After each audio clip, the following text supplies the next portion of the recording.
आके मैं अपने वीर का विआह किया पर उन्होंने खुशी नहीं हुई। हूँ मौत के मूँह के विच गल गई।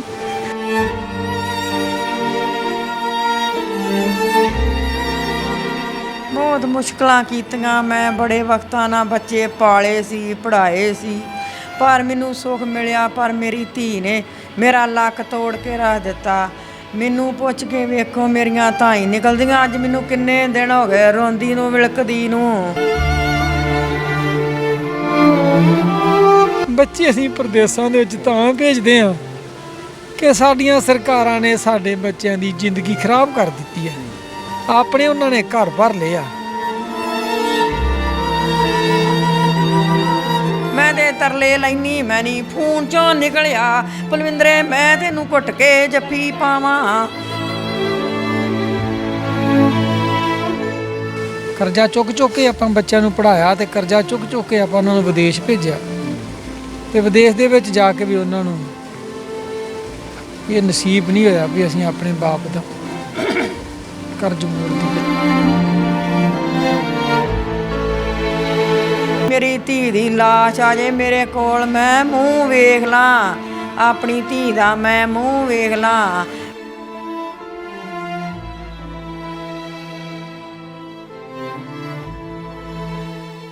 ਸਤਿ ਸ਼੍ਰੀ ਅਕਾਲ, ਹਮਦਰਦ ਟੀਵੀ ਦੇਖ ਰਹੇ ਹੋ। ਮੈਂ ਹਾਂ ਸੁਖਵਿੰਦਰ ਸਿੰਘ। ਨਿਊਜ਼ੀਲੈਂਡ ਤੋਂ ਇੱਕ ਬੇਹੱਦ ਦੁੱਖ ਭਰੀ ਖਬਰ ਆਈ ਹੈ, ਜਿੱਥੇ ਅਜਨਾਲਾ ਦੇ ਪਿੰਡ ਅਨਾਇਤਪੁਰ ਦੀ ਇੱਕ ਧੀ ਰੋਜ਼ੀ ਰੋਟੀ ਕਮਾਉਣ ਦੇ ਲਈ ਗਈ ਸੀ। ਨਰਸਿੰਗ ਪਹਿਲਾਂ ਪੰਜਾਬ ਦੇ ਵਿੱਚ ਕੀਤੀ ਤਾਂ ਫਿਰ ਉੱਥੇ ਜਾ ਕੇ ਨੌਕਰੀ ਸ਼ੁਰੂ ਕੀਤੀ। ਇੱਕ ਨਵਾਂ ਕਰੀਅਰ, ਇੱਕ ਨਵਾਂ ਸੁਨਹਿਰੀ ਭਵਿੱਖ ਬਣਾਉਣ ਦਾ ਯਤਨ ਕਰ ਰਹੀ ਸੀ ਕਿ ਅਚਾਨਕ ਉਹ ਇੱਕ ਸੜਕ ਹਾਦਸੇ ਦਾ ਸ਼ਿਕਾਰ ਹੋ ਗਈ ਔਰ ਉਸ ਹਾਦਸੇ ਦੇ ਵਿੱਚ ਉਸ ਦੀ ਜਾਨ ਚਲੀ ਗਈ। ਅਸੀਂ ਇਸ ਟਾਈਮ ਅਜਨਾਲਾ ਦੇ ਘੁੱਗਾ ਪਿੰਡ ਦੇ ਵਿੱਚ ਮੌਜੂਦ ਹਾਂ, ਉਸ ਪਰਿਵਾਰ ਦੇ ਕੋਲ ਮੌਜੂਦ ਹਾਂ। ਪਿੱਛੇ ਮੈਂ ਇੱਕ ਤਸਵੀਰ ਦਿਖਾਉਣੀ ਚਾਹੂੰਗਾ। ਇਹ ਨਵੀਂ ਕੋਠੀ ਉਸ ਭੈਣ ਦੇ ਵੱਲੋਂ ਦਿਨ ਰਾਤ ਇੱਕ ਕੀਤਾ ਗਿਆ। ਨਿਊਜ਼ੀਲੈਂਡ ਦੇ ਵਿੱਚ ਮਿਹਨਤ ਕੀਤੀ ਗਈ। ਪਹਿਲਾਂ ਇੱਥੇ ਸਿੱਖਿਆ ਹਾਸਲ ਕੀਤੀ, ਉਸ ਤੋਂ ਬਾਅਦ ਨਿਊਜ਼ੀਲੈਂਡ ਦੇ ਵਿੱਚ ਜਾ ਕੇ ਸਿੱਖਿਆ ਹਾਸਲ ਕੀਤੀ ਔਰ ਉਸ ਤੋਂ ਬਾਅਦ ਉਸ ਨੂੰ ਨਰਸਿੰਗ ਦੇ ਵਿੱਚ ਜੌਬ ਵੀ ਮਿਲੀ। ਮਿਹਨਤ ਕੀਤੀ ਕਰੜੀ। 2019 ਦੇ ਵਿੱਚ ਨਿਊਜ਼ੀਲੈਂਡ ਗਈ ਸੀ। ਲਗਾਤਾਰ ਦਿਨ ਰਾਤ ਇੱਕ ਕਰਕੇ ਮਿਹਨਤ ਕਰਕੇ ਪੈਸਾ ਕਮਾ ਕੇ ਆਪਣੇ ਬਾਪ ਨੂੰ, ਆਪਣੀ ਮਾਂ ਨੂੰ ਭੇਜਿਆ ਤਾਂ ਜੋ ਆਪਣੇ ਪਰਿਵਾਰ ਦੀ ਆਰਥਿਕ ਹਾਲਤ ਨੂੰ ਸੁਧਾਰ ਸਕੇ। ਤਾਂ ਉਸ ਦਾ ਨਤੀਜਾ ਸੀਗਾ ਕਿ ਉਸ ਦੀ ਮਿਹਨਤ ਜਦੋਂ ਰੰਗ ਲੈ ਕੇ ਆਈ ਤਾਂ ਇਹ ਕੋਠੀ ਉਸ ਦੇ ਵੱਲੋਂ ਪਿੰਡ ਦੇ ਵਿੱਚ ਪਾ ਦਿੱਤੀ ਗਈ ਸੀ ਔਰ ਇੱਕ ਮਾਂ ਪਿਓ ਨੂੰ ਖੁਸ਼ੀ ਦਾ ਤੋਹਫਾ ਦਿੱਤਾ ਗਿਆ ਸੀ। ਪਤਾ ਵੀ ਲੱਗਾ ਕਿ ਉਹ ਭੈਣ ਜਨਵਰੀ ਮਹੀਨੇ ਭਾਰਤ ਆਉਣੀ ਸੀ ਇਸ ਨਵੇਂ ਘਰ ਦਾ ਉਦਘਾਟਨ ਕਰਨ ਦੇ ਲਈ, ਪਰ ਰੱਬ ਨੂੰ ਸ਼ਾਇਦ ਇਹ ਕੁਝ ਵੀ ਮਨਜ਼ੂਰ ਨਹੀਂ ਸੀ। ਪਰਿਵਾਰ ਦੇ ਕੋਲ ਹੈ, ਅਸੀਂ ਗੱਲਬਾਤ ਕਰਨ ਦੀ ਕੋਸ਼ਿਸ਼ ਕਰਦੇ ਹਾਂ। ਪਹਿਲਾਂ ਤਾਂ ਅੰਕਲ ਜੀ, ਬਹੁਤ ਦੁੱਖ ਦੀ ਇਹ ਘਟਨਾ ਹੈ ਔਰ ਸ਼ਾਇਦ ਸਾਡੀਆਂ ਗੱਲਾਂ ਦੇ ਨਾਲ ਇਹ ਦੁੱਖ ਘੱਟ ਨਾ ਹੋ ਸਕੇ, ਪਰ ਪਰਮਾਤਮਾ ਦੇ ਚਰਨਾਂ 'ਚ ਹੀ ਅਰਦਾਸ ਹੈ ਕਿ ਪਰਿਵਾਰ ਨੂੰ ਪਰਮਾਤਮਾ ਭਾਣਾ ਮੰਨਣ ਦਾ ਬਲ ਬਖਸ਼ੇ। ਮੈਂ ਜਾਣਨਾ ਚਾਹੂੰਗਾ ਭੈਣ ਜੀ ਦਾ ਕੀ ਨਾਂ ਸੀਗਾ ਔਰ ਕਦੋਂ ਨਿਊਜ਼ੀਲੈਂਡ ਗਏ ਸੀ? ਮੇਰੀ ਬੇਟੀ ਦਾ ਨਾਮ ਪਲਵਿੰਦਰ ਕੌਰ ਹੈ ਜੀ। ਉਹ 2019 ਅਗਸਤ ਦੇ ਵਿੱਚ ਇੱਥੇ ਨਰਸਿੰਗ ਦੇ ਸਟੱਡੀ ਕਰਨ ਤੋਂ ਬਾਅਦ 3.5 ਸਾਲ ਦਾ ਕੋਰਸ ਕਰਕੇ ਨਿਊਜ਼ੀਲੈਂਡ ਗਈ। ਉੱਥੇ ਜਾ ਕੇ ਉਹਨੇ 1 ਸਾਲ ਦੀ ਆਪਣੀ ਪੜ੍ਹਾਈ ਪੂਰੀ ਕੀਤੀ। ਉਸ ਤੋਂ ਬਾਅਦ ਉਹਨੂੰ ਨਰਸਿੰਗ ਦੀ ਜੋਬ ਮਿਲੀ। ਉਹਨੇ ਬਹੁਤ ਮਿਹਨਤ ਕੀਤੀ। ਮਿਹਨਤ ਕਰਕੇ ਮੇਰੀ ਧੀ ਨੇ ਬੜੀ ਕਮਾਈ ਕਰਕੇ ਮੇਰਾ ਬਹੁਤ ਵਧੀਆ ਕੈਰੀਅਰ ਬਣਾਇਆ। ਪਰ ਰੱਬ ਨੂੰ ਉਹ ਨਹੀਂ ਚੰਗਾ ਲੱਗਾ। ਇਹ ਕਿਵੇਂ ਹਾਦਸਾ ਵਾਪਰਿਆ ਉੱਥੇ? ਹਾਦਸਾ, ਉਹ ਰਾਤ ਨੂੰ ਆਪਣੀ ਡਿਊਟੀ ਤੋਂ 11 ਵਜੇ ਵਾਪਸ ਆ ਰਹੀ ਸੀ। ਜਦੋਂ ਰਸਤੇ ਦੇ ਵਿੱਚ ਆ ਰਹੀ ਸੀ, ਇੱਕ ਡਰਾਈਵਰ ਸ਼ਰਾਬੀ ਸੀ। ਉਹ ਸੁਣਨ ਦੇ ਵਿੱਚ ਆਇਆ ਵੀ ਉਹਨੇ ਸ਼ਰਾਬ ਪੀਤੀ ਸੀ। ਸ਼ਰਾਬ ਪੀਤੀ ਹੋਣ ਕਰਕੇ ਉਹ ਰੋਂਗ ਸਾਈਡ 'ਤੇ ਮੁੜ ਗਿਆ। ਜਿਸ ਲਾਈਨ 'ਤੇ ਮੇਰੀ ਬੇਟੀ ਗੱਡੀ ਲੈ ਕੇ ਆ ਰਹੀ ਸੀ, ਉਹਨੇ ਉਸ ਲਾਈਨ 'ਤੇ ਗੱਡੀ ਮੋੜ ਦਿੱਤੀ। ਅਚਾਨਕ ਉਸ ਬੱਚੀ ਨੂੰ ਨਹੀਂ ਪਤਾ ਲੱਗਾ ਇਹ ਗੱਡੀ ਉਹਦੇ ਵਿੱਚ ਜਾ ਵੱਜੀ। ਉੱਧਰ ਹੀ ਮੇਰੀ ਬੇਟੀ ਨੇ ਕੋਰਟ ਮੈਰਿਜ ਕੀਤੀ ਸੀ। ਉਸ ਬੰਦੇ ਨੇ ਬਾਅਦ ਦੇ ਵਿੱਚ ਜਦੋਂ ਫੋਨ ਲਾਇਆ ਵੀ ਮੈਂ ਪੁੱਛਦਾ ਹੁਣ ਕਿੱਥੇ ਕੁ ਆ ਗਈ ਆ, 11 ਵਜੇ ਘਰ ਆ ਜਾਂਦੀ ਸੀ। ਉਹ ਨਾ ਪਹੁੰਚਣ ਕਰਕੇ ਉਹਨੇ ਫੋਨ ਲਾ ਕੇ ਪਤਾ ਕੀਤਾ, ਉਹਦਾ ਫੋਨ ਬੰਦ ਹੋ ਗਿਆ। ਉਹਨੇ ਜਿੱਥੇ ਉਹ ਜੌਬ ਕਰਦੀ ਹਸਪੀਟਲ ਦੇ ਵਿੱਚ ਪੁੱਛਿਆ, ਉਹ ਕਹਿੰਦੇ ਵੀ ਇੱਥੋਂ ਚਲੇ ਗਈ ਆ, 10 ਮਿੰਟ ਹੋ ਗਿਆ। 10 ਮਿੰਟ ਦਾ ਰਸਤਾ ਸੀ ਉਹਦਾ ਘਰ ਆਉਣ ਦਾ। ਉਹ ਨਹੀਂ ਪਹੁੰਚੀ। ਉਹਨੇ ਫਿਰ ਆਪਣੇ ਦੋਸਤ ਨੂੰ ਇੱਕ ਨੂੰ ਨਾਲ ਲਿਆ, ਗੱਡੀ 'ਚ ਬੈਠੇ ਉਸ ਰਸਤੇ 'ਤੇ ਚੱਲ ਪਏ ਜਿਸ ਰਸਤੇ 'ਤੇ ਉਹ ਬੇਟੀ ਆਉਂਦੀ ਸੀ। ਜਦ ਉਹਨਾਂ ਵੇਖਿਆ ਜਾ ਕੇ ਉਸ ਸਮੇਂ ਮੇਰੀ ਬੇਟੀ ਥੋੜਾ ਬਹੁਤਾ ਕਿਤੇ ਸਾਹ ਲੈਂਦੀ ਹੋਊਗੀ। ਉਧਰ ਦੇ ਪ੍ਰਸ਼ਾਸਨ ਨੇ ਹੈਲੀਕਾਪਟਰ ਦੇ ਰਾਹੀਂ ਉਹਨੂੰ ਲੈ ਜਾਣ ਦੀ ਕੋਸ਼ਿਸ਼ ਕੀਤੀ, ਲੈ ਗਏ। ਇਹਨੂੰ ਵਿੱਚ ਨਹੀਂ ਬਿਠਾਇਆ। ਉਹਨਾਂ ਕਿਹਾ ਵੀ ਕਾਨੂੰਨ ਮੁਤਾਬਕ ਤੂੰ ਇਹਦੇ ਨਾਲ ਨਹੀਂ ਜਾ ਸਕਦਾ, ਤੂੰ ਆਪਣੀ ਗੱਡੀ ਤੇ ਵਾਪਸ ਆ ਜਾ। ਫਿਰ ਉਹ ਗੱਡੀ ਲੈ ਕੇ ਉਸ ਹਸਪੀਟਲ ਦੇ ਵਿੱਚ ਪਹੁੰਚਿਆ ਜਿੱਥੇ ਉਹਨੂੰ ਜਾ ਕੇ ਉਹਨਾਂ ਨੇ ਐਡਮਿਟ ਕੀਤਾ। ਉਹਦੇ ਜਾਣ ਤੱਕ ਉਹ ਬੇਟੀ ਜਿਹੜੀ ਸੀ ਉਹ ਆਪਣੀ ਜਾਨ ਗਵਾ ਚੁੱਕੀ ਸੀ। ਉਹਦੇ ਨਾਲ ਨਾ ਗੱਲ ਕਰ ਸਕੀ। ਤੁਹਾਡੇ ਨਾਲ ਗੱਲ ਹੋਈ ਸੀ ਭੈਣ ਜੀ ਦੀ? ਫੋਨ ਆਉਂਦਾ ਸੀਗਾ ਰੋਜ਼ ਉਹਨਾਂ ਦਾ? 2 ਦਿਨ ਸਾਡੇ ਨਾਲ ਪਹਿਲਾਂ ਉਹਨੇ ਗੱਲ ਕੀਤੀ, ਬਹੁਤ ਖੁਸ਼ੀ ਗੱਲ ਕੀਤੀ ਆ। ਮਰਨ ਵਾਲੀ ਰਾਤ 10 ਮਿੰਟ ਜਾਂ 15 ਮਿੰਟ ਪਹਿਲਾਂ ਉਹਨੇ ਆਪਣੇ ਚਾਚੇ ਜੀ ਨਾਲ ਕਾਲ ਕੀਤੀ। ਇਹਨਾਂ ਨੇ ਉਹਨੂੰ ਪੁੱਛਿਆ ਤੇ ਕਹਿੰਦੀ ਚਾਚਾ ਜੀ ਕੱਲ ਨੂੰ ਮੈਨੂੰ ਛੁੱਟੀ ਹੈ, ਆਪਾਂ ਕੱਲ ਨੂੰ ਗੱਲ ਕਰਾਂਗੇ। ਇਹ ਵੀ ਦੱਸ ਰਹੇ ਨੇ, ਕਹਿੰਦੇ ਭੈਣ ਜੀ ਹੋਰੀ ਆਪਣੀਆਂ ਸ਼ਿਫਟਾਂ ਪੂਰੀਆਂ ਹੋਈਆਂ ਸੀਗੀਆਂ ਤੇ ਸ਼ਿਫਟ ਕਿਸੇ ਹੋਰ ਦੀ ਲਗਾਉਣ ਗਏ ਸੀਗੇ ਤੇ ਔਰ ਕਿਸੇ ਦੀ ਡਿਊਟੀ ਨਿਭਾਉਣ ਗਏ ਸੀਗੇ। ਇਹ ਤਾਂ ਚਲੋ ਸਾਨੂੰ ਤੇ ਇੰਨਾ ਨਹੀਂ ਜਾਣਕਾਰੀ, ਪਰ ਹੋ ਸਕਦਾ ਆਪਾਂ ਵੀ ਕਰ ਲੈਂਦੇ ਆ ਜੀ ਜੀ ਵੀ ਮੈਨੂੰ ਅੱਜ ਕੰਮ ਹੈ ਵੀ ਭਾਈ ਤੁਸੀਂ ਚੱਲ ਜਾਓ ਡਿਊਟੀ ਤੇ। ਇਸ ਤਰ੍ਹਾਂ ਸ਼ਿਫਟ ਬਦਲੀ ਕਰਕੇ ਚਲ ਗਈ ਸੀ ਉਹ ਜੀ, ਪਰ ਉਹਦਾ ਅੰਤ ਸਮਾਂ ਸੀ, ਉੱਥੇ ਖਿੱਚ ਕੇ ਲੈ ਗਿਆ ਮੇਰੀ ਧੀ ਨੂੰ। ਤੁਹਾਡੇ ਨਾਲ ਕਿਦਨ ਗੱਲ ਹੋਈ ਤੁਹਾਡੇ ਨਾਲ ਆਪਣੇ ਫੋਨ ਤੇ? ਮੇਰੇ ਫੋਨ ਤੇ ਉਹਦੀ ਹੋਈ ਆ ਸੋਮਵਾਰ 2 ਵਜੇ ਦੀ ਗੱਲ। ਹਾਂ, ਕੀ ਗੱਲਾਂ ਕਰਦੇ ਸੀ? ਬਸ ਇਹੋ ਘਰ ਦੀਆਂ ਹੀ ਖੁਸ਼ੀਆਂ ਵੀ ਡੈਡੀ ਆਹ ਕੰਮ ਕਰਾ ਦੇ, ਹੁਣ ਆਹ ਕੰਮ ਕਰਾ ਦੇ, ਮੈਂ ਆਹ ਚੀਜ਼ਾਂ ਖਰੀਦ ਕੇ ਲਿਆਈ ਆ, ਮੈਂ ਆਹ ਘਰ ਨਵਾਂ ਲਿਆ ਸੀ ਉਹਨੇ, ਹੁਣ ਦੂਜੀ ਜਗ੍ਹਾ ਸ਼ਿਫਟ ਹੋਈ ਸੀ ਜੀ। ਆਪਣਾ ਸਮਾਨ ਉਹਨੇ ਸਾਨੂੰ ਵਿਖਾਇਆ। ਬੜੀ ਖੁਸ਼ੀ ਸੀ ਮੇਰੀ ਬੱਚੀ ਨੂੰ ਉੱਥੇ ਰਹਿ ਕੇ, ਪਰ ਉਹਨੂੰ ਇਹ ਦੁਨੀਆ ਨਸੀਬ ਨਹੀਂ ਹੋਈ। ਕਹਿੰਦੇ ਜਿਹੜਾ ਘਰ ਇੱਥੇ ਬਣਾਇਆ, ਪਿੰਡ ਵਾਲਾ ਘਰ ਪਿੱਛੇ ਆਪਾਂ ਦੇਖ ਰਹੇ ਆ, ਇਹ ਵੀ ਬੜੀਆਂ ਰੀਝਾਂ ਦੇ ਨਾਲ ਉਸ ਭੈਣ ਦੇ ਵੱਲੋਂ ਹੀ ਕਮਾਈ ਕਰਕੇ, ਕਿਰਤ ਕਮਾਈ ਕੀਤੀ ਸੀ ਉਸਨੇ ਬਣਾਇਆ। ਫੋਨ ਤੇ ਹੀ ਉਹਨੇ ਵੇਖ ਕੇ ਬਣਾਇਆ। ਆ ਇੱਧਰ ਨੂੰ ਕਰ ਦਿਓ, ਆ ਇੱਧਰ ਨੂੰ ਕਰ ਦਿਓ, ਮੈਂ ਜਨਵਰੀ ਦੇ ਵਿੱਚ ਆਉਂਗੀ, ਆ ਕੇ ਮੈਂ ਆਪਣੇ ਵੀਰ ਦਾ ਵਿਆਹ ਕਰਾਂ। ਪਰ ਉਹਨੂੰ ਖੁਸ਼ੀ ਨਹੀਂ ਹੋਈ, ਹੁਣ ਉਹ ਮੌਤ ਦੇ ਮੂੰਹ ਦੇ ਵਿੱਚ ਗੱਲ ਗਈ। ਮੈਨੂੰ ਬਹੁਤ ਜ਼ਿਆਦਾ ਧੱਕਾ ਲੱਗ ਗਿਆ ਧੀ ਮੇਰੀ।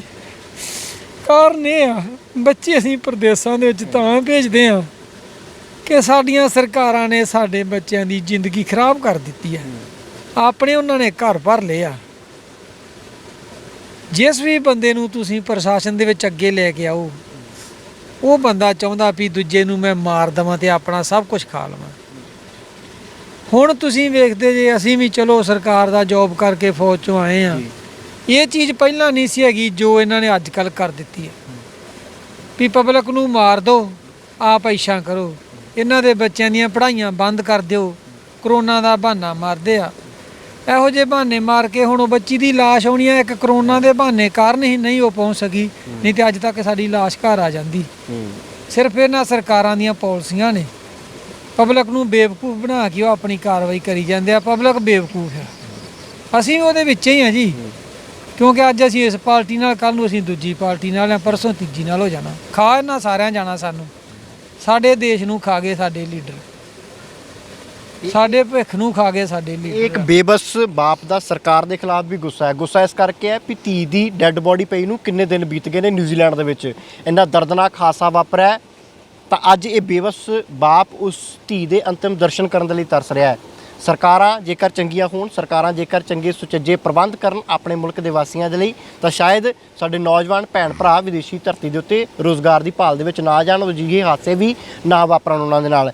ਇਹ ਭੈਣ ਇੱਕ ਪੁੱਤ ਦਾ ਫਰਜ਼ ਨਿਭਾ ਰਹੀ ਸੀਗੀ, ਹਰ ਖੁਸ਼ੀ ਆਪਣੇ ਬਾਪ ਨੂੰ, ਆਪਣੀ ਮਾਂ ਨੂੰ ਦੇ ਰਹੀ ਸੀਗੀ, ਔਰ ਖੁਸ਼ੀਆਂ ਵੰਡਦੀ ਉਹ ਇਸ ਦੁਨੀਆ ਤੋਂ ਰੁਖਸਤ ਹੋ ਗਈ।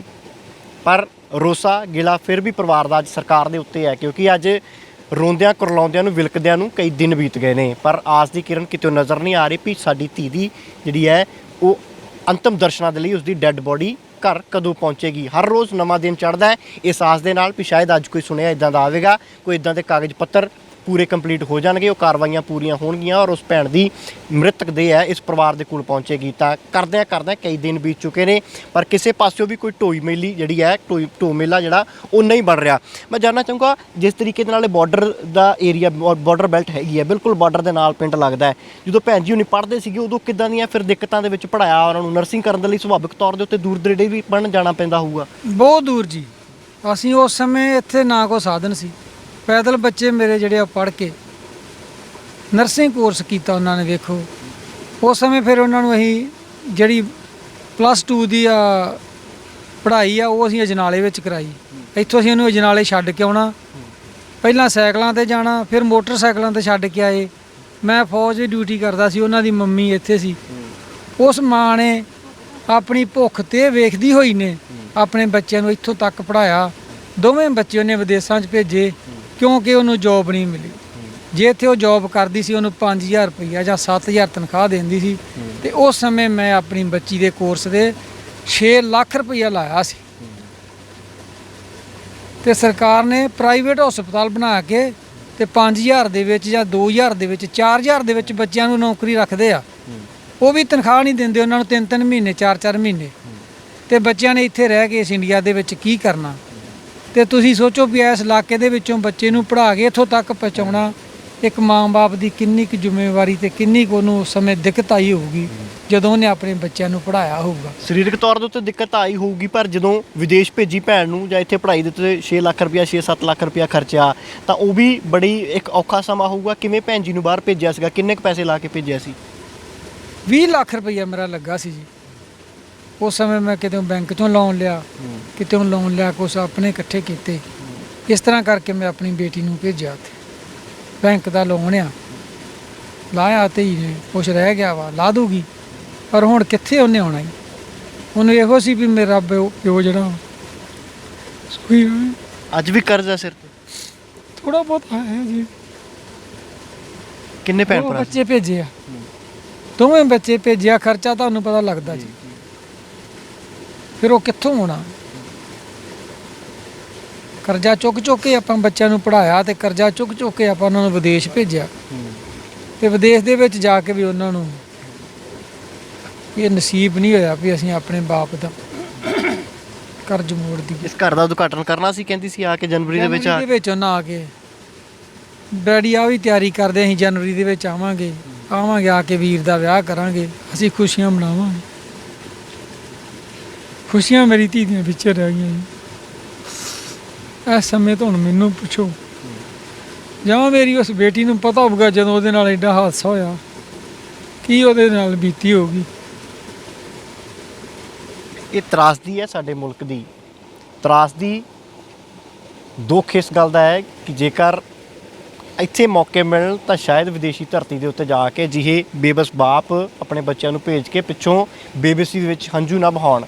ਜੇ ਕੋਈ ਛੋਟਾ ਮੋਟਾ ਜੋ ਪ੍ਰਮਾਤਮਾ ਦੇ ਹੱਥ ਵਾਸਤੇ ਸਾਰਾ ਕੁਝ, ਜੇ ਕੋਈ ਹਾਦਸਾ ਹੁੰਦਾ ਵੀ ਹੈ ਤਾਂ ਘੱਟੋ ਘੱਟ ਆਪਣੇ ਦੇ ਕੋਲ ਤਾਂ ਹੁੰਦੇ ਨੇ। ਪਰ ਅੱਜ ਇਸ ਪਰਿਵਾਰ ਦੇ ਉੱਤੇ ਜਿਸ ਤਰੀਕੇ ਦਾ ਦੁੱਖ ਹੈ, ਜਿਸ ਤਰੀਕੇ ਦੀ ਤਕਲੀਫ ਹੈ, ਸ਼ਾਇਦ ਮੇਰੀਆਂ ਗੱਲਾਂ ਦੇ ਨਾਲ ਇਹ ਦੁੱਖ ਤਕਲੀਫ ਘਟਣ ਨਾ, ਕਿਉਂਕਿ ਅਸੀਂ ਆਉਣਾ ਇੱਕ ਦਿਨ ਆਉਣਾ 2 ਦਿਨ ਆਉਣਾ, ਪਰ ਜੋ ਸੱਟ ਦਿਲ ਤੇ ਜੋ ਹਿਰਦੇ ਵਲੂੰਦਰੇ ਨੇ ਇਸ ਪਰਿਵਾਰ ਦੇ, ਉਹ ਸ਼ਾਇਦ ਉਸ ਦੁੱਖ ਨੂੰ ਇੱਕ ਧੀ ਦਾ ਬਾਪ, ਉਸ ਧੀ ਦੀ ਮਾਂ ਹੀ ਸਮਝ ਸਕਦੀ ਹੈ।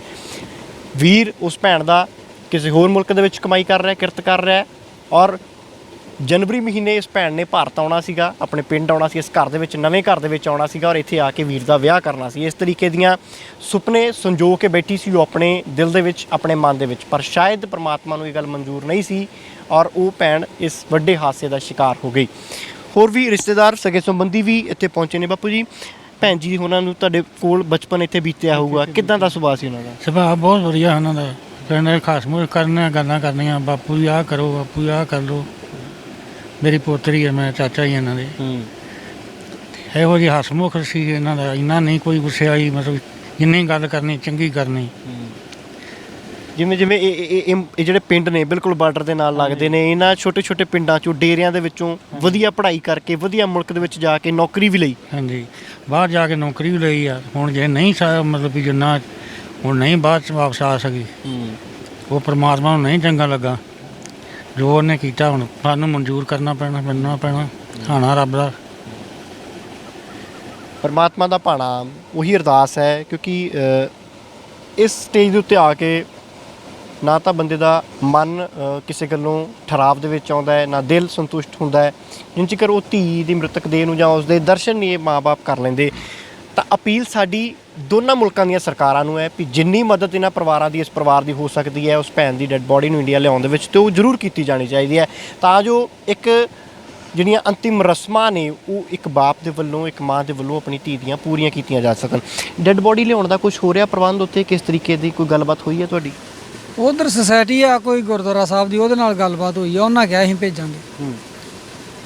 ਕੱਲ ਦੀ ਉਹ ਜਿਹੜੀ ਡੈੱਡ ਬੋਡੀ ਆ ਉਹਨਾਂ ਦੇ ਹੈਂਡਓਵਰ ਹੋ ਗਈ ਆ ਜੀ। ਉਹਨਾਂ ਨੇ ਹੁਣ ਵੀਰਵਾਰ ਦਾ ਸਾਨੂੰ ਟਾਈਮ ਦਿੱਤਾ ਵੀ ਵੀਰਵਾਰ ਇੱਧਰ ਫਲੈਟ ਆ, ਟਿਕਟ ਲੈ ਕੇ ਅਸੀਂ ਵੀਰਵਾਰ ਭੇਜਾਂਗੇ। ਸਾਰੀ ਜ਼ਿੰਮੇਵਾਰੀ ਉਹਨਾਂ ਚੁੱਕੀ ਆ, ਜੋ ਖਰਚਾ ਪਾਣੀ ਸਭ ਉਹਨਾਂ ਦਾ ਵਾ, ਸੁਸਾਇਟੀ ਦਾ ਹੀ ਆ, ਉਹ ਕਰ ਰਹੇ ਆ। ਤਾਂ ਇਧਰੋਂ ਕੋਈ ਪ੍ਰਸ਼ਾਸਨਿਕ ਅਧਿਕਾਰੀ ਜਾਂ ਕੋਈ ਸਰਕਾਰ ਦਾ ਨੁਮਾਇੰਦਾ ਕੋਈ ਆਇਆ ਇੱਥੇ ਵੀ ਜਾਂ ਇਸ ਤਰੀਕੇ ਦਾ ਕੋਈ? ਸਾਡੇ ਤੱਕ ਅਜੇ ਤੱਕ ਕੋਈ ਨਹੀਂ ਪਹੁੰਚਿਆ, ਨਾ ਹੀ ਕਿਸੇ ਨੇ ਸਾਡੇ ਨਾਲ ਕੋਈ ਅਜੇ ਤੱਕ ਗੱਲਬਾਤ ਕੀਤੀ। ਤੁਸੀਂ ਆ ਪਹਿਲੀ ਵਾਰ ਆਏ ਜੇ ਇੱਥੇ ਅੱਜ। ਕੋਈ ਭਾਰਤੀ ਸਰਕਾਰ ਨੂੰ, ਉਧਰ ਦੀ ਸਰਕਾਰ ਨੂੰ ਕੋਈ ਅਪੀਲ ਕਰਨੀ ਚਾਹੁੰਦੇ ਹੋ ਵੀ ਜੇ ਡੈੱਡ ਬੋਡੀ ਉਧਰੋਂ ਸਾਰੇ ਕਾਗਜ਼ ਪੱਤਰ ਪੂਰੇ ਹੋ ਕੇ, ਸਾਰੀ ਕਾਰਵਾਈ ਪੂਰੀ ਹੋ ਕੇ ਡੈੱਡ ਬੋਡੀ ਭਾਰਤ ਆਉਂਦੀ ਹੈ ਤਾਂ ਜੋ ਇੱਥੇ ਕੋਈ ਦੁੱਖ ਤਕਲੀਫ ਜਾਂ ਦਿੱਕਤ ਨਾ ਆਵੇ ਡੈੱਡ ਬੋਡੀ ਨੂੰ ਰਿਸੀਵ ਕਰਨ ਲੱਗਿਆ? ਸਾਡੀ ਇਹੋ ਹੀ ਬੇਨਤੀ ਆ ਵੀ ਜਦੋਂ ਸਾਡੀ ਧੀ ਦੀ ਡੈੱਡ ਬੋਡੀ ਇੱਥੇ ਆਵੇ ਤੇ ਸਾਨੂੰ ਕੋਈ ਪੁਲਿਸ ਵੱਲੋਂ ਜਾਂ ਕਿਸੇ ਵੱਲੋਂ ਕੋਈ ਤੰਗੀ ਨਾ ਆਵੇ। ਧੀ ਦੀ ਜਿਹੜੀ ਡੈੱਡ ਬੋਡੀ ਉਹ ਸਿੱਧੀ ਸਾਨੂੰ ਮਿਲ ਜਾਵੇ, ਅਸੀਂ ਲਿਆ ਕੇ ਆਪਣੀਆਂ ਰਸਮਾਂ ਪੂਰੀਆਂ ਕਰ ਲਈਏ। ਬਸ ਇਹੋ ਅਪੀਲ ਹੈ ਸਾਡੀ ਸਰਕਾਰ ਨੂੰ, ਹੋਰ ਤੇ ਕੋਈ ਕੀ ਕਹਿ ਸਕਦੇ ਹਾਂ ਅਸੀਂ ਹੁਣ ਉਹਨਾਂ ਨੂੰ। ਹੋਰ ਵੀ ਰਿਸ਼ਤੇਦਾਰ ਸਾਡੇ ਨਾਲ ਨੇ। ਅੰਕਲ, ਜਿਸ ਤਰੀਕੇ ਦੇ ਨਾਲ ਇਸ ਭੈਣ ਦੇ ਵੱਲੋਂ ਮਿਹਨਤ ਕਰਕੇ ਉੱਥੇ ਰੁਜ਼ਗਾਰ ਵੀ ਲੱਭਿਆ, ਇੱਥੋਂ ਵੀ ਪੜ੍ਹਾਈ ਕਰਕੇ ਗਈ, ਹੁਣ ਅਚਾਨਕ ਇਹ ਭਾਣਾ ਵਾਪਰ ਗਿਆ ਹੈ, ਉਸ ਬੱਚੀ ਨੂੰ ਤੁਸੀਂ ਵੀ ਬਚਪਨ ਦੇ ਵਿੱਚ ਦੇਖਿਆ ਹੋਊਗਾ, ਕਿੱਦਾਂ ਦੀ ਉਹ ਬੱਚੀ ਸੀਗੀ? ਉਹ ਭਤੀਜੀ ਹੈ ਮੇਰੀ, ਮੈਂ ਚਾਚਾ ਉਹਦਾ। ਮੈਂ ਵੀ ਆਰਮੀ ਦੇ ਵਿੱਚ ਜੌਬ ਕਰ ਰਿਹਾ। ਪਾਇਲਟ ਨੂੰ ਮੈਂ ਕਰਾਈ ਉੱਥੇ ਲੁਧਿਆਣੇ ਖੜ੍ਹ ਕੇ ਕੁਆਟਰ ਦੇ ਵਿੱਚ, 에ਅਰਫੋਰਸ ਮੈਂ ਡਿਊਟੀ ਕਰਦਾ। ਉਹ ਬੱਚੀ ਮੈਂ ਆਪਣੇ ਪੁੱਤਾਂ ਨੂੰ ਵੱਧ ਪਾਲੀ। ਉਹ ਬੱਚੀ ਦੀ ਮਿਹਨਤ ਦਾ ਸਦਕਾ ਹੀ ਅਸੀਂ ਇੱਥੋਂ ਤੱਕ ਪਹੁੰਚੇ ਹਾਂ। ਉਹ ਸਾਡੇ ਪੁੱਤਾਂ ਨੂੰ ਵੱਧ ਬੱਚੀ ਹੀ ਸਾਡੀ। ਜਿੱਥੋਂ ਤੱਕ ਵੀ ਮੇਰੀ ਉਹ ਬੱਚੀ ਨੇ ਪੈਰ ਪਾਏ ਆ, ਉਹ ਸਾਡੇ ਕੋਲ ਜਿਹੜੇ ਵੀ ਬੰਦੇ ਨੂੰ ਪਤਾ ਲੱਗਦਾ ਉਹ ਸਾਡੇ ਕੋਲ ਹਮਾ ਕੇ ਕਿਸੇ ਤਰ੍ਹਾਂ ਵੀ ਉਹ ਸਾਡੇ ਕੋਲ ਦੁੱਖ ਵਧਾਉਣ ਆਉਂਦਾ। ਤੇ ਭਾਣਾ ਉਹ ਸਤਿਗੁਰ ਦਾ ਵਾ। ਸਾਡੀ ਫਰਿਆਦ ਇਹੀ ਆ ਸਰਕਾਰ ਅੱਗੇ ਕਿ ਸਰਕਾਰ ਸਾਡੀ ਮਦਦ ਕਰੇ ਕਿ ਸਾਡੀ ਜਿਹੜੀ ਉਹ ਧੀ ਦੀ ਡੈੱਡ ਬੋਡੀ ਆ ਉਹ ਸਾਨੂੰ ਇੱਥੇ ਘਰ ਤੱਕ ਪਹੁੰਚਾ ਦੇ। ਬਹੁਤ ਜ਼ਿਆਦਾ ਧੰਨਵਾਦ ਕਰਾਂਗੇ ਸਰਕਾਰ ਦਾ, ਜਿਹੜੀ ਮੌਕੇ ਦੀ ਸਰਕਾਰ ਆ, ਮੇਰੇ ਗਰੁੱਪ ਦੀ ਸਰਕਾਰ ਆ। ਮੈਂ ਸਿੱਖ ਗਰੁੱਪ ਦੇ ਵਿੱਚੋਂ ਰਿਟਾਇਰ ਹੋ ਕੇ ਇਸ DSC ਦੇ ਵਿੱਚ ਬਤੌਰ ਨੌਕਰੀ ਕਰ ਰਿਹਾ ਹਾਂ। ਇਹ ਕੈਪਟਨ ਸਾਹਿਬ ਅੱਗੇ ਮੇਰੀ ਹੱਥ ਜੋੜ ਕੇ ਬੇਨਤੀ ਆ ਕਿ ਮੇਰੇ ਗਰੁੱਪ ਦੇ, ਸਿੱਖ ਗਰੁੱਪ ਦੇ ਹੋਣ ਦੇ ਨਾਤੇ ਕਿ ਮੇਰੀ ਇੰਨੀ ਰਜੋਈ ਸੁਣ ਲੈਣ ਕਿ ਮੇਰੀ ਧੀ ਦੀ ਲਾਸ਼ ਇੱਥੇ ਪਹੁੰਚਾ ਦੇ। ਬਹੁਤ ਗੱਲਬਾਤ ਤੁਹਾਡੇ ਨਾਲ ਕਹਿੰਦੇ ਫੋਨ ਤੇ ਹੋ ਰਹੀ ਸੀ ਆਖਰੀ ਟਾਈਮ ਉਸ ਭੈਣ ਦੀ? ਉਦੋਂ ਹੋਈ ਆ, ਸਾਰੇ 5 ਮਿੰਟ ਪਹਿਲਾਂ ਮੇਰੀ ਗੱਲਬਾਤ ਹੋਈ ਮੇਰੀ ਧੀ ਦੀ। ਕਹਿੰਦੀ ਚਾਚਾ ਮੈਂ ਫਿਰ ਜੌਬ ਦੇ ਉੱਤੇ ਆ ਤੇ ਮੇਰੀ ਸਵੇਰੇ ਛੁੱਟੀ ਆ ਤਾਂ ਆਪਾਂ ਸਵੇਰੇ ਗੱਲ ਕਰਾਂਗੇ। ਇੱਕ ਉਹਦੀ PC ਇੱਥੇ ਆਈ ਤੇ PC ਥੋੜੀ ਜਿਹੀ ਗਲਤ ਹੋ ਗਈ ਤਾਂ ਮੈਨੂੰ ਆਂਦੀ ਚਾਚਾ PC, ਮੈਂ ਕਿਹਾ ਮੇਰਾ ਥੋੜਾ ਜਿਹਾ ਉੱਥੇ ਹੈ ਮੁੰਡਾ ਥਾਣੇ ਦੇ ਵਿੱਚ, ਤੇ ਮੈਂ ਪੁੱਤ ਸਵੇਰੇ ਜਾ ਕੇ ਤੇਰੀ PC ਜਿਹੜੀ ਉਹ ਮੈਂ ਦੋਹਰੇ ਭੇਜ ਦੂੰਗਾ ਇੱਥੋਂ। ਇੰਨਾ ਨਹੀਂ ਪਤਾ ਕਿ ਮੇਰੀ ਧੀ ਨੇ ਘਰ ਹੀ ਨਹੀਂ ਪਹੁੰਚਣਾ। ਉਹ 11 ਵਜੇ ਉੱਥੇ ਐਕਸੀਡੈਂਟ ਹੋ ਗਿਆ, ਪੂਰੀ ਹੋ ਗਈ। ਹੁਣ ਸਾਨੂੰ ਨਹੀਂ ਪਤਾ ਲੱਗਾ, ਅਸੀਂ ਗਰਾਊਂਡ 'ਤੇ ਵੇਖਿਆ ਨਹੀਂ ਗਾ ਉਹ ਕਿੱਦਾਂ ਹੋਇਆ, ਉਹਦੇ ਨਾਲ ਕੀ ਉਹਦੇ ਨਾਲ ਬੀਤੀ ਆ।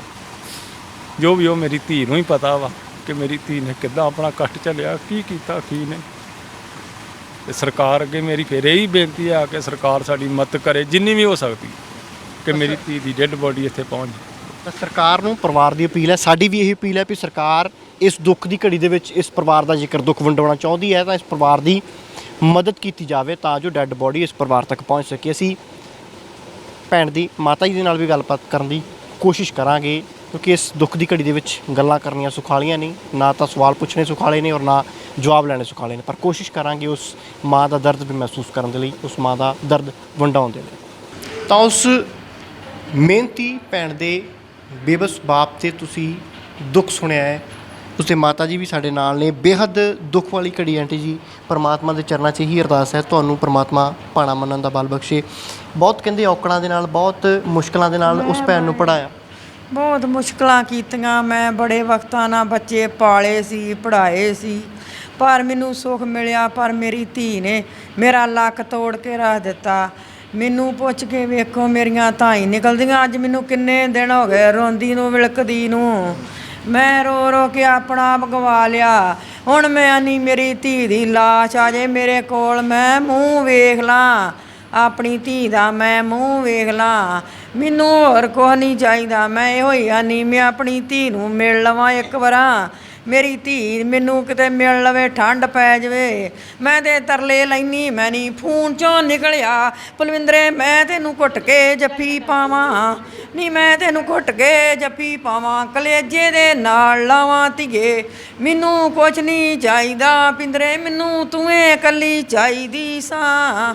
ਹਾਏ ਰੱਬਾ ਮੈਂ ਤੇ ਗੱਲ ਕਰਦੇ ਸੀ, ਫੋਨ ਆਉਂਦਾ ਸੀ ਤੁਹਾਨੂੰ ਫੋਨ ਦੇ ਉੱਤੇ ਗੱਲ? ਫੋਨ ਕੀਤੇ ਨੂੰ ਮਰਨ ਤੋਂ ਪਹਿਲਾਂ 2 ਦਿਨ ਮਾੜੀ ਜੀ ਗੱਲ ਕੀਤੀ। ਮੇਰੇ ਨਾਲ ਕੋਈ ਇੰਨੀਆਂ ਖੁੱਭ ਕੇ ਗੱਲਾਂ ਨਹੀਂ ਮੇਰੀ ਧੀ ਨੇ ਕੀਤੀਆਂ। ਆਂਦੀ ਮੰਮੀ ਅਜੇ ਮੇਰਾ ਟਾਈਮ ਨਹੀਂ, ਜਿੱਦਣ ਮੈਂ ਫ੍ਰੀ ਹੋਊਂਗੀ ਕਰੂੰਗੀ। ਮੈਨੂੰ ਕੀ ਪਤਾ ਮੇਰੀ ਧੀ ਫ੍ਰੀ ਨਹੀਂ ਗੀ, ਕਿਹੜਿਆਂ ਕੰਮਾਂ 'ਚ ਫਸ ਗਈ ਆ। ਘਰ ਕਹਿੰਦੇ ਬਹੁਤ ਚਾਅ ਦੇ ਨਾਲ ਉਸ ਭੈਣ ਦੇ ਵੱਲੋਂ ਮਿਹਨਤ ਕਰਕੇ ਬਣਾਇਆ ਸੀ। ਮੇਰੀ ਧੀ ਨੇ ਬੜੀ ਮਿਹਨਤ ਕਰਕੇ ਘਰ ਬਣਾਇਆ ਸੀ। ਡੈਡੀ ਦੇ ਘਰ ਇੱਕ ਫੇਰਾ ਪਾ ਜਾਂਦੀ ਤੇ ਮੈਨੂੰ ਵੀ ਠੰਡ ਪੈ ਜਾਂਦੀ ਵੀ ਪਿਓ ਦਾ ਘਰ ਵੇਖ ਗਈ ਆ। ਮੈਨੂੰ ਇਹੋ ਹੀ ਧਾਈ ਨਿਕਲਦੀਆਂ ਕਿ ਧੀ ਮੇਰੀ ਇੱਕ ਵਾਰ ਮੇਰੇ ਘਰ ਫੇਰਾ ਪਾ ਜਾਂਦੀ। ਨੀ ਧੀਏ ਡੈਡੀ ਦਾ ਘਰ ਵੇਖ ਜਾਨੀਓ, ਭਾਵੇਂ ਤੂੰ ਮੁੜ ਕੇ ਜਾ ਕੇ ਮੁੱਕ ਜਾਨੀਓ। ਧਾਈ ਮੇਰੀਆਂ ਤਾਂ ਨਿਕਲਦੀਆਂ, ਮੈਂ ਬੱਚੀ ਬੜੇ ਵਕਤਾਂ ਨਾਲ ਪਾਲੀ ਸੀ। ਜਨਵਰੀ 'ਚ ਆਉਣਾ ਸੀ ਕਿ ਕਹਿੰਦੇ ਆਉਣ ਦੀ ਗੱਲ ਕਰਦੇ ਸੀ? ਆਨੇ ਜਨਵਰੀ 'ਚ ਜੇ ਤੇ ਲੋਕਡਾਊਨ ਖੁੱਲ੍ਹ ਗਏ ਮੰਮੀ ਆਊਂਗੀ, ਜੇ ਨਾ ਲੋਕਡਾਊਨ ਖੁੱਲ੍ਹੇ ਮੰਮੀ ਮੈਂ 2 ਸਾਲ ਨਹੀਂ ਆਉਣਾ। ਨੀ ਧੀਏ ਮੈਂ 2 ਸਾਲ ਤੇਰੀਆਂ ਕਿਸ ਤਰ੍ਹਾਂ ਡੀਕਾਂ ਕਰੂੰਗੀ। ਹੁਣ ਤੇ ਮੇਰੀ ਘੜੀ ਨਹੀਂ ਲੰਘਦੀ, ਮੈਂ ਕੀ ਕਰਾਂ। ਮੈਨੂੰ ਡੁੱਬ ਝੁਲਕੇ ਪੈਂਦੇ ਪਲਵਿੰਦਰੇ ਤੇਰੀਆਂ ਗੱਲਾਂ ਸੁਣ ਕੇ। ਮੈਂ ਉਹੀ ਆਨੀ ਮੇਰੇ ਕੋਲ ਆਉਣੀਓ ਧੀਏ, ਕਿਤੇ ਮਾਵਾਂ ਧੀਆਂ ਬਹਿ ਕੇ ਦੁੱਖ ਸੁੱਖ ਸਾਂਝਾ ਕਰ ਲੈਂਦੀਆਂ। ਸਰਕਾਰ ਨੂੰ ਕੋਈ ਅਪੀਲ ਕਰਨੀ ਚਾਹੁੰਦੇ ਆ ਵੀ ਉਸ ਭੈਣ ਦੀ, ਉਸ ਬੱਚੀ ਦੀ ਮ੍ਰਿਤਕ ਦੇ ਇੱਥੇ ਘਰੇ ਆ ਜਾਵੇ, ਅਸੀਂ ਅੰਤਿਮ ਰਸਮਾਂ ਪੂਰੀਆਂ ਕਰ ਸਕੀਏ? ਮੈਂ ਇਹੋ ਹੀ ਸਰਕਾਰ ਗਾਨੀ ਮੇਰੀ ਬੇਨਤੀ ਆ ਵੀ ਮੇਰੀ ਧੀ ਦੀ ਲਾਸ਼ ਆ ਜਾਵੇ ਤੇ ਮੈਂ ਇਹਨੂੰ ਮਿਲ ਲਵਾਂ। ਆਖਰੀ ਵਾਰੀ ਮੈਂ ਆਪਣੇ ਧੀ ਦਾ ਮੂੰਹ ਵੇਖ ਲਵਾਂ। ਬਸ ਮੈਂ ਇਹੋ ਹੀ ਮੰਗਿਆ, ਮੇਰੀ ਧੀ ਇੱਕ ਵਾਰ ਮਿਲ ਪੂ, ਮੈਨੂੰ ਠੰਡ ਪੈ ਜਾਵੇ। ਮੈਂ ਨਹੀਂ ਤੇ ਤੜਫਦੀ ਰਹੂੰਗੀ। ਅੱਜ ਮੈਨੂੰ 4-5 ਦਿਨ ਹੋ ਗਏ ਆ, ਮੈਂ ਤੜਫਣ ਡਈ ਆ। ਨਹੀਂ ਪਿੰਦਰੇ ਕਿ ਮੈਂ ਤੈਨੂੰ ਵੇਖਾਂ ਕਿਸ ਤਰ੍ਹਾਂ, ਤੂੰ ਕਿਹੜੇ ਸ਼ੀਸ਼ੇ 'ਚ ਬੰਦ ਪਈ ਆ, ਮੈਂ ਕਿਸ ਤਰ੍ਹਾਂ ਵੇਖਾਂ। ਮੇਰੀ ਤੇ ਇਹੋ ਹੀ ਮੰਗਿਆ। ਤਾਂ ਇੱਕ ਮਾਂ ਦਾ ਦਰਦ ਹੈ, ਇੱਕ ਮਾਂ ਦੀ ਫਰਿਆਦ ਹੈ ਸਰਕਾਰ ਨੂੰ ਕਿ ਜਿੰਨੀ ਜਲਦੀ ਹੋ ਸਕਦਾ ਹੈ ਮੇਰੀ ਧੀ ਦੀ ਮ੍ਰਿਤਕ ਦੇਹ ਮੇਰੇ ਤੱਕ ਪਹੁੰਚ ਜਾਵੇ, ਮੈਂ ਆਖਰੀ ਵਾਰ ਉਸ ਨੂੰ ਮਿਲ ਲਵਾਂ, ਆਖਰੀ ਵਾਰ ਉਸ ਨੂੰ ਜਿਹੜਾ ਉਹ ਦੇਖ ਸਕਾਂ, ਅੰਤਿਮ ਰਸਮਾਂ ਜਿਹੜੀਆਂ ਉਸ ਦੀਆਂ ਉਹ ਪੂਰੀਆਂ ਕਰ ਸਕਾਂ। ਬੜੇ ਵਕਤਾਂ ਦੇ ਨਾਲ, ਬੜੀਆਂ ਮੁਸੀਬਤਾਂ ਦੇ ਨਾਲ ਇਸ ਭੈਣ ਨੂੰ ਪਹਿਲਾਂ ਪਾਲਿਆ, ਫਿਰ ਪੜ੍ਹਾਇਆ। ਜਿਵੇਂ ਉਹਨਾਂ ਦੇ ਪਿਤਾ ਜੀ ਵੀ ਦੱਸਦੇ ਨੇ ਵੀ ਉਹ ਖੁਦ ਡਿਊਟੀ 'ਤੇ ਹੁੰਦੇ ਸੀਗੇ, ਤਾਂ ਇਹ ਮਾਤਾ ਜੀ ਉਸ ਭੈਣ ਨੂੰ ਤੁਰ ਕੇ ਸਿਖਰ ਦੁਪਹਿਰੇ ਕਾਲਜ ਤੋਂ ਜਿਹੜੇ ਉਹ ਲੈ ਕੇ ਵੀ ਆਉਂਦੇ ਸੀਗੇ, ਸਵੇਰੇ ਛੱਡਣ ਵੀ ਜਾਂਦੇ ਸੀਗੇ। ਤਾਂ ਇੰਨੀਆਂ ਮੁਸੀਬਤਾਂ ਦੇ ਵਿੱਚ ਬਿਲਕੁਲ ਬਾਰਡਰ ਦੇ ਉੱਤੇ, ਹਿੰਦੁਸਤਾਨ ਅਤੇ ਪਾਕਿਸਤਾਨ ਦੇ ਬਾਰਡਰ ਦੇ ਉੱਤੇ ਪਿੰਡ ਵੱਸਦਾ ਹੈ। ਇਸ ਪਿੰਡ ਤੋਂ ਸ਼ਹਿਰ ਤੱਕ ਜਾਣਾ ਹੋਵੇ ਤਾਂ ਮੈਨੂੰ ਲੱਗਦਾ ਵੀ ਸ਼ਾਇਦ ਬੱਸ ਦੀ ਕਈ ਘੰਟੇ ਉਡੀਕ ਕਰਨੀ ਪੈਂਦੀ ਹੋਊਗੀ, ਜਾਂ ਇੱਦਾਂ ਵੀ ਹੋ ਸਕਦਾ ਹੈ ਵੀ ਇੱਧਰ ਸ਼ਾਇਦ ਬੱਸ ਆਉਂਦੀ ਨਾ ਹੋਵੇ, ਰੂਟ ਹੀ ਨਾ ਹੋਵੇ।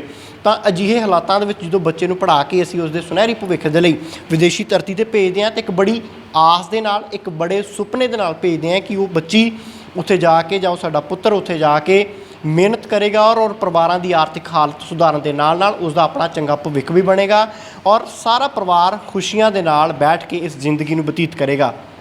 ਪਰ ਦੁੱਖ ਦੀ ਗੱਲ ਹੈ ਕਿ ਅੱਜ ਸਾਡੀ ਇਹ ਭੈਣ ਵਿਦੇਸ਼ੀ ਧਰਤੀ ਦੇ ਉੱਤੇ ਇੱਕ ਵੱਡੇ ਹਾਦਸੇ ਦਾ ਸ਼ਿਕਾਰ ਹੋ ਗਈ ਹੈ ਔਰ ਉਸ ਦੀ ਜਾਨ ਚਲੀ ਗਈ ਹੈ। ਔਰ ਤਰਾਸਦੀ ਇਹ ਹੈ, ਦੁੱਖ ਦੀ ਗੱਲ ਇਹ ਹੈ ਕਿ ਪਿਛਲੇ ਕਈ ਦਿਨਾਂ ਤੋਂ ਇਹ ਪਰਿਵਾਰ ਹਰ ਰੋਜ਼ ਇਸ ਆਸ ਦੇ ਨਾਲ ਰਾਤ ਨੂੰ ਸੌਂਦਾ ਹੈ ਤੇ ਸਵੇਰ ਨੂੰ ਉੱਠਦਾ ਹੈ ਵੀ ਅੱਜ ਸਾਡੀ ਧੀ ਦੀ ਡੈੱਡ ਬੋਡੀ ਘਰੇ ਆਵੇਗੀ। ਤਾਂ ਇਸੇ ਤਰੀਕੇ ਦੇ ਨਾਲ ਹੁਣ ਤੱਕ ਕਈ ਦਿਨ ਬੀਤ ਚੁੱਕੇ ਨੇ। ਆਸ ਤੇ ਉਮੀਦ ਇਹੀ ਜਤਾਈ ਜਾ ਰਹੀ ਹੈ ਵੀ ਆਉਣ ਵਾਲੇ ਵੀਰਵਾਰ ਤੱਕ, ਕਿਉਂਕਿ ਉੱਥੋਂ ਦੀਆਂ ਕੁਝ ਸੰਸਥਾਵਾਂ ਨੇ ਕੋਸ਼ਿਸ਼ ਕੀਤੀ ਹੈ ਇਸ ਭੈਣ ਦੀ ਡੈੱਡ ਬੋਡੀ ਨੂੰ ਇੰਡੀਆ ਭੇਜਣ ਦੇ ਲਈ, ਤਾਂ ਉਹਨਾਂ ਦਾ ਵੀ ਅਸੀਂ ਧੰਨਵਾਦ ਕਰਦੇ ਹਾਂ। ਜਿੰਨਾ ਪੰਜਾਬੀ ਭਾਈਚਾਰਾ ਉੱਥੇ ਵੱਸਦਾ ਹੈ, ਧੰਨਵਾਦ ਵੀ ਕਰਦੇ ਹਾਂ, ਅਪੀਲ ਵੀ ਕਰਦੇ ਹਾਂ ਕਿ ਜਿੰਨੀ ਵੱਧ ਤੋਂ ਵੱਧ ਮਦਦ ਇਸ ਭੈਣ ਦੀ ਡੈੱਡ ਬੋਡੀ ਨੂੰ ਇੰਡੀਆ ਲਿਆਉਣ ਦੇ ਵਿੱਚ ਤੁਸੀਂ ਕਰ ਸਕਦੇ ਹੋ ਤਾਂ ਜ਼ਰੂਰ ਕਰਨੀ ਚਾਹੀਦੀ ਹੈ। ਇਨਸਾਨੀਅਤ ਦੇ ਨਾਤੇ ਕਰਨੀ ਚਾਹੀਦੀ ਹੈ। ਉਹ ਸਾਡੀ ਨਹੀਂ, ਤੁਹਾਡੀ ਵੀ ਭੈਣ ਹੈ, ਤੁਹਾਡੀ ਵੀ ਬੱਚੀ ਹੈ। ਇਸ ਮਾਪਿਓ ਦਾ ਦਰਦ ਜੇ ਤੁਸੀਂ ਦੁੱਖ ਤਕਲੀਫ ਸੁਣੀ ਹੋਊਗੀ ਤਾਂ ਸ਼ਾਇਦ ਤੁਹਾਡੇ ਮਨ ਵੀ ਜਾਂ ਤੁਹਾਡੇ ਹਿਰਦੇ ਵੀ ਇਸ ਸਮੇਂ ਵਲੂੰਦਰ ਗਏ ਹੋਣਗੇ। ਤਾਂ ਸਰਕਾਰਾਂ ਨੂੰ, ਦੋਨਾਂ ਮੁਲਕਾਂ ਦੀਆਂ ਸਰਕਾਰਾਂ ਨੂੰ ਵੀ ਇਹੀ ਅਪੀਲ ਹੈ ਕਿ ਜਿੰਨੀ ਜਲਦੀ ਹੋ ਸਕਦਾ ਇਸ ਭੈਣ ਦੀ ਮ੍ਰਿਤਕ ਦੇਹ ਨੂੰ ਭਾਰਤ ਇਸ ਜਿਹੜਾ ਹੈ ਇਸ ਪਰਿਵਾਰ ਦੇ ਕੋਲ ਪਹੁੰਚਾਉਣ ਦੇ ਵਿੱਚ ਜਿੰਨੀ ਜਲਦੀ ਜਿਹੜੀਆਂ ਕਾਰਵਾਈਆਂ ਉਹ ਪੂਰੀਆਂ ਕਰਕੇ ਪਹੁੰਚਾਇਆ ਜਾ ਸਕਦਾ ਹੈ ਤਾਂ ਤੁਹਾਡਾ ਬਹੁਤ ਬਹੁਤ ਧੰਨਵਾਦ ਹੋਵੇਗਾ। ਇੱਕ ਮਾਂ ਦੀ ਅਰਦਾਸ ਬੇਨਤੀ ਤੁਹਾਡੇ ਤੱਕ ਪਹੁੰਚਦੀ ਹੈ ਤਾਂ ਤੁਸੀਂ ਜ਼ਰੂਰ ਮਦਦ ਦੇ ਲਈ ਅੱਗੇ ਆਓ। ਫਿਲਹਾਲ ਕੈਮਰਾਮੈਨ ਵਰਿੰਦਰ ਮਹਿਰਾ ਨਾਲ ਸੁਖਵਿੰਦਰ ਸਿੰਘ, ਹਮਦਰਦ TV, ਅਜਨਾਲਾ।